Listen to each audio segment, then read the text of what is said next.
कंगना रनौत की जेपी नड्डा से मुलाकात होगी। आज ही मुलाकात होने जा रही है, यानी कि कुछ देर बाद दिल्ली में मुलाकात होगी और मुलाकात के लिए दिल्ली पहुंच चुकी है कंगना।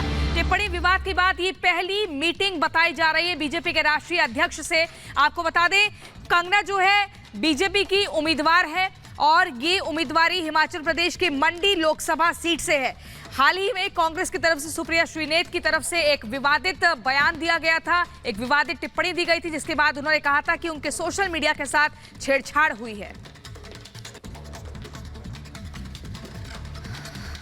और सुप्रिया श्रीनेत की अभद्र टिप्पणी पर कंगना ने जोरदार जवाब दिया है। कहा है कि हर महिला को सम्मान पाने का अधिकार है, महिला को अपमानित करना बेहद गलत है। कांग्रेस नेता की टिप्पणी पर महिला आयोग भी सख्त रुख अख्तियार किया हुआ है, तो लोग भी कांग्रेस से अपने नेता के खिलाफ एक्शन की मांग कर रहे हैं। इस रिपोर्ट में आपको दिखाएंगे क्या कुछ कहा गया है सुप्रिया श्रीनेत के द्वारा।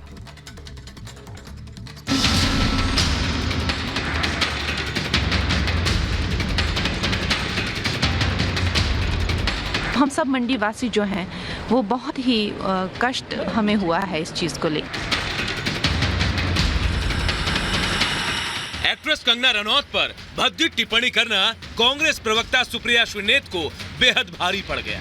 हालत ये है कि पिछले 24 घंटे से वो बीजेपी के नेताओं के निशाने पर है और बैकफुट पर आने के बाद भी ये विवाद थमने का नाम नहीं ले रहा। बीजेपी उन पर जबरदस्त हमलावर है। किसी भी महिला को अपमानित करना, उसके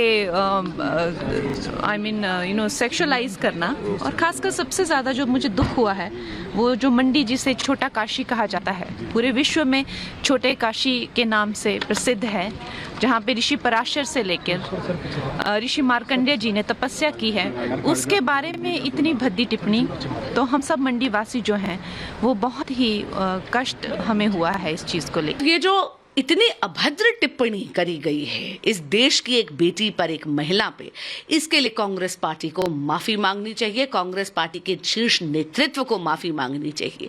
ये दिखाता है कि कांग्रेस पार्टी की असल मानसिकता क्या है, कि वो एक महिला विरोधी पार्टी है। हालांकि कांग्रेस प्रवक्ता के पोस्ट पर बवाल बढ़ने के बाद कांग्रेस प्रवक्ता सुप्रिया श्रीनेत ने अपना पोस्ट हटा लिया था।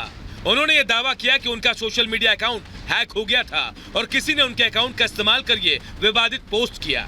लेकिन बैकफुट पर आ चुकी सुप्रिया को कहीं से राहत नहीं मिली। बीजेपी नेताओं के साथ साथ कंगना ने भी एक के बाद एक करके कांग्रेस को निशाना बनाते हुए सुप्रिया को 2 बार घेरा। उन्होंने लिखा कि अगर किसी युवा को टिकट मिलता है तो उसकी विचारधारा पर हमला होता है, अगर किसी युवा महिला को टिकट मिलता है तो उसकी कामुकता पर हमला होता है। कांग्रेस के लोग एक छोटे शहर के नाम का दुरुपयोग कर रहे हैं। मंडी का उपयोग हर जगह यौन संदर्भ में किया जा रहा है, सिर्फ इसलिए कि इसमें एक युवा महिला उम्मीदवार है। लैंगिक प्रवृत्ति प्रदर्शित करने के लिए कांग्रेसियों को शर्म आनी चाहिए। हालांकि कांग्रेस प्रवक्ता सुप्रिया श्रीनेत अपने बयान पर सफाई दे चुकी हैं, लेकिन कंगना पर सुप्रिया श्रीनेत के सोशल मीडिया अकाउंट से किया गया पोस्ट और कंगना का जवाब इतना वायरल हो गया कि लोग इसे कंगना के उद्धव ठाकरे को दिए गए श्राप से भी जोड़कर देख रहे हैं, जिसमें एक्ट्रेस कंगना ने अपने घर तोड़े जाने पर उद्धव ठाकरे को लेकर कहा था कि जिस तरह उनका घर टूटा है उसी तरह उद्धव का घमंड भी टूटेगा। उद्धव ठाकरे, तुझे क्या लगता है कि तूने फिल्म माफिया के साथ मिलके मेरा घर तोड़ के मुझसे बहुत बड़ा बदला लिया है? आज मेरा घर टूटा है, कल तेरा घमंड टूटेगा। ये वक्त का पहिया है, याद रखना, हमेशा एक जैसा नहीं रहता। अब इसे इत्तेफाक कहे या सियासी घटनाक्रम, लेकिन कंगना ने अपना घर तोड़े जाने के बाद जिस तरह से उद्धव ठाकरे को श्राप दिया था, उसके कुछ वक्त बाद ही उद्धव ठाकरे सत्ता से बेदखल हो गए थे और घटना के बाद शिवसेना भी उनके हाथ से निकल गई। ऐसे में सोशल मीडिया पर ये मीम बनाए जा रहे हैं कि अगला नंबर कांग्रेस का है। कंगना का श्राप किसे करेगा बर्बाद? सवाल है कि आखिर कंगना को हिमाचल प्रदेश के मंडी से प्रत्याशी बनाए जाने के बाद ऐसी क्या दिक्कत हो गई कि कांग्रेस प्रवक्ता कंगना पर इस तरह की ओछी टिप्पणी करने पर उतारू हो गई। तो ये समझने के लिए आपको हिमाचल के मंडी में राजनीतिक समीकरण को समझना होगा, जो ये साफ कर देगा कि बीजेपी ने कंगना पर दांव क्यों खेला और कांग्रेस को कंगना को लेकर पेट में दर्द क्यों है। तो पहले इसे ऐसे समझिए, कंगना हिंदुत्व का युवा चेहरा है। वो अयोध्या में राम मंदिर के प्राण प्रतिष्ठा कार्यक्रम में भी पहुंची। कंगना हिमाचल में राजपूत परिवार से आती हैं। कंगना अपने शहर में काफी लोकप्रिय हैं। कंगना युवाओं का रोल मॉडल मानी जाती हैं। मंडी सीट पर नतीजा बदलने की ताकत रखती हैं। बीजेपी को कंगना से मंडी में जीत की उम्मीद है। अभी कांग्रेस के खाते में है मंडी लोकसभा। जाहिर है कंगना पर बीजेपी के दांव के पीछे जीत का एक मजबूत समीकरण है, जिसे बीजेपी लंबे वक्त पहले ही भांप चुकी है। और अब बीजेपी के हिमाचल में वही रणनीति कांग्रेस की बेचैनी का सबब है। Bureau report, Republic Bharat.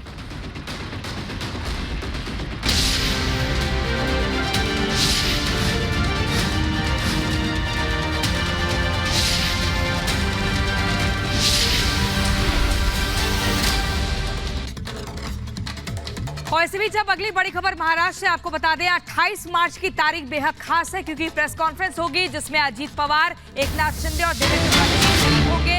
आपको बता दें लोकसभा चुनाव के उम्मीदवारों का ऐलान इस प्रेस कॉन्फ्रेंस में हो सकता है। बड़ी खबर, 98% काम हो चुका है अजीत पवार की तरफ से कहा गया, जिसने जहां चुनाव जीता उसका वहां दावा।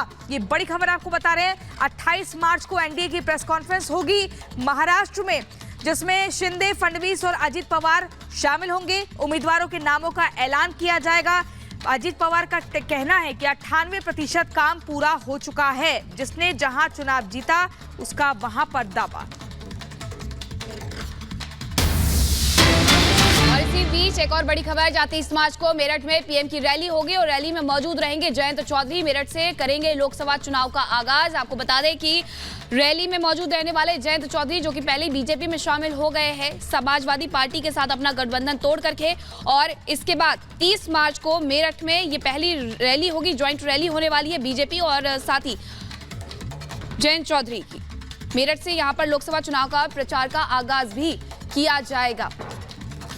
और आगे बढ़ेंगे अब बात, इन्होंने एक बड़ा दावा किया है और कहा कि बिहार में सभी सीटें एनडीए गठबंधन ही जीतेगा। उनका कहना है कि एनडीए की लहर है, बीजेपी की लहर है और परिवारवाद को लेकर के विपक्ष पर निशाना साधा है। उन्होंने कहा है कि विपक्ष अभी भी परिवारवाद में उलझा हुआ है, क्योंकि विपक्ष के बीच सीट बंटवारे को लेकर के अभी तक कोई समीकरण तय नहीं हो पाया है। लेकिन उसके पहले हम बात करते हैं एनडीए गठबंधन की। तो सीट शेयरिंग का फॉर्मूला तय हो गया है, अनाउंसमेंट हो गई है कि कौन कहां से लड़ने वाला है, लेकिन इंडी गठबंधन अभी तक उलझा हुआ है सीट बंटवारे को लेकर के। बीजेपी नेता गिरिराज सिंह से बात की है हमारे वरिष्ठ सहयोगी प्रकाश जी ने। क्या कुछ कहा है बीजेपी नेता गिरिराज सिंह ने, आपको सुनवाते हैं। गिरिराज जी, आपको तीसरी बार लोकसभा चुनाव लड़ने का मौका मिल रहा है भारतीय जनता पार्टी से, तो इस बार क्या क्या मुद्दे लेकर जाएंगे आप चुनाव में, क्योंकि तीसरी बार लड़ना आसान नहीं होता है। आजकल के युग में एंटी इनकम्बेंसी भी बहुत रहता है। देश की जनता नरेंद्र मोदी को और बिहार की जनता भी नरेंद्र मोदी को चाहती है, और नीतीश कुमार और नरेंद्र मोदी की जोड़ी जब है तो बिहार में फिर हम एक सीट नहीं जीत पाए थे, नीतीश कुमार उसको भी जीतने के हम लोग भरसक प्रयास करेंगे कि 40 का 40 सीट पर बीजेपी और जदयू और एनडीए का कब्जा हो, क्योंकि आप देखिए उनके पास क्या है, कुछ नहीं। मध्य प्रदेश के धार स्थित भोजशाला में एएसआई सर्वे का आज 5वां दिन है और आपको बता दें इसी परिसर में हिंदू पक्ष द्वारा हनुमान चालीसा का पाठ भी किया गया, लेकिन कुछ मांगों को भी रखा गया है। क्या कुछ पूरा मामला, इस रिपोर्ट के जरिए आपको दिखाते हैं।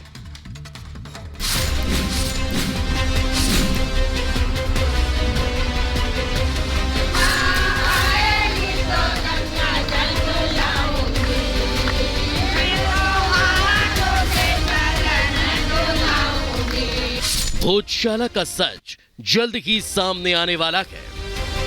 सरस्वती मंदिर का है या मस्जिद, जल्द पता लगने वाला है। मध्य प्रदेश के धार स्थित भोजशाला में एएसआई की टीम आज 5वें दिन भी अपने अभियान में जुटी हुई है। भोजशाला में सर्वे का 4 दिनों का काम पूरा हो चुका है। इस बीच आज भोजशाला परिसर में हिंदू पक्ष की ओर से हनुमान चालीसा और पूजा पाठ की गई। भोजशाला पहुंचे श्रद्धालुओं ने इस दौरान जमकर नारे लगाए, साथ ही महिला श्रद्धालु भी भक्ति में पूरी तरह से लीन नजर आए। इस दौरान श्रद्धालुओं का कहना है कि जैसे अयोध्या का सच सामने आया, वैसे ही भोजशाला का भी सच सामने आ जाएगा। सर्वे के आधार पर अयोध्या का निर्णय हिंदू समाज के पक्ष में आया है। इसी सर्वे के कारण काशी विश्वनाथ का निर्णय पक्ष में आया है। तो निश्चित यह भी साक्ष्य है, प्रकट स्थल पर है, और जो गुप्त अंदर से होने सर्वे के बाद भी निकलने वाले, तो साथ को आज क्या सारे पक्षों के आधार पर इस प्रकार निर्णय होगा, हम उसका स्वागत करते हैं। वहीं भोजशाला परिसर पहुंची महिला श्रद्धालुओं ने भी मांग की, हमारा मंदिर हमें दे दिया जाए। हम तो सिर्फ ये चाहते हैं कि जो सत्य है वो सामने आए। अगर हमारी माँ की हमारा मंदिर है तो हमको दे दिया जाए और यहाँ नमाज बंद कर दी जाए, और अगर उनका है तो उनको दे दो। सत्य के आधार पर फैसला चाहिए हमको, तो प्रूफ सामने है उसी के आधार पर फैसला चाहिए ना। हम नहीं चाहते किसी के साथ पक्षपात हो। बता दें कि मध्य प्रदेश हाई कोर्ट के इंदौर बेंच के आदेश पर 22 मार्च से सर्वे का काम शुरू कर दिया गया है, जिसको लेकर दिल्ली और भोपाल में एएसआई के अफसरों की टीम धार पहुंची। वहीं 5वें दिन भी सर्वे को लेकर सुबह करीब 7:15 बजे एएसआई की टीम भोजशाला परिसर में पहुंची। इस दौरान अफसरों के साथ हिंदू और मुस्लिम पक्ष के लोग भी मौजूद रहे। हिंदू पक्ष की ओर से आज शाम तक परिसर में पूजा जारी रहेगी, साथ ही सर्वे का काम भी जारी रहेगा। ऐसे में माना जा रहा है कि एएसआई की टीम आज भोजशाला के पिछले हिस्से में सर्वे करेगी, जिससे हिंदू समाज के लोगों को परेशानी का सामना न करना पड़े। वहीं भोजशाला में सर्वे को लेकर मौके पर पुलिस बल भी भारी संख्या में तैनात की गई। पूरे शहर में सुरक्षा व्यवस्था के मद्देनजर पुलिस प्रशासन की पूरी तरह मुस्तैदी रखी। Bureau report, Republic Bharat. और सीएम केजरीवाल के खिलाफ याचिका दायर की गई है। दिल्ली हाई कोर्ट में जनहित याचिका में कस्टडी के दौरान आदेश को चुनौती दी गई है। कस्टडी के दौरान यहां आपको बताएं कि आदेश दिया गया था दिल्ली में किसी भी तरीके से जल की समस्या ना हो, और अब इसी बात को चुनौती